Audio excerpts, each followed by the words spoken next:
আসসালামু আলাইকুম বন্ধুরা, আশা করছি সবাই ভালোই আছেন। হলিউড থ্রিলার সিনেমাকেও হার মানাবে লিওনেল মেসির বার্সেলোনায় হিস্টোরিক্যাল কামব্যাক সাগা। কেন নয়? যে নাটকীয় গল্পের পরিসমাপ্তি দেখেছে পুরো বিশ্ব, কাতার বিশ্বকাপে মেসি মানেই তো এটাই হবার কথা, হচ্ছেও তাই। এই নিউজ আসছে যে মেসি সৌদি আরবে পাকাপাকিভাবে পাড়ি জমাচ্ছেন, তো আবার নিউজ আসছে মেসি এখনও অপেক্ষা করছেন বার্সার জন্য।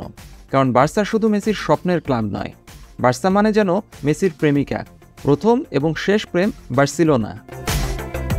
সর্বশেষ জানা গেছে এই সিকুয়ালের যে আসল ভিলেন, আসল কালপ্রিট, সে জাভিয়ার তেবাস, যিনি কিনা লা লিগার প্রেসিডেন্ট ওরফে রিয়াল মাদ্রিদের এজেন্ট। তিনি নাকি হুয়ান লাপোর্তার বাসায় লাঞ্চ করেছেন এবং পুরো টিম প্রায় 2.5 ঘন্টা ধরে মিটিং সেরেছেন। বার্সা বোর্ডের মেম্বাররাও গতকালের সেই লাঞ্চ মিটিংয়ে ছিলেন।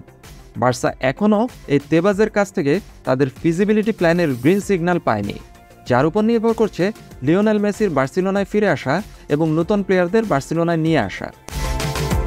দুপক্ষের মধ্যেই সৌহার্দ্যপূর্ণ পরিবেশ ছিল বলে জানাচ্ছে নিউজ সোর্স।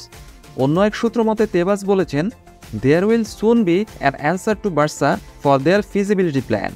খুব শীঘ্রই বার্সেলোনার ফিজিবিলিটি প্ল্যান নিয়ে লা লিগার মতামত জানা যাবে। তেবাজ আরও বলেছেন, I don't know if it's about Messi, but there are players who will join Barca if some of them leave. Tebas বলছেন, জানি না এটা শুধু মেসির জন্য কিনা, তবে বার্সেলোনার কিছু প্লেয়ারকে ছেড়ে দিতে হবে, বিক্রি করে দিতে হবে যদি নতুন কোনো প্লেয়ারকে কিনতে হয়। বার্সা প্রেসিডেন্টের নিজ বাসায় এই লাঞ্চে এসেছিলেন তেবাজ। দেখা যাক এই ব্যাটাকে খাইয়ে দাইয়ে মন গলানো যায় কিনা। কি আসে যায় মেসির জন্য আইন কানুনে একটু ছাড় দিলে?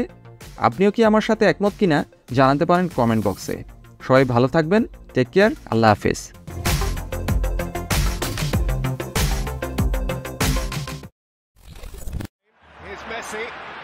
Messi! Who is the best player in the world?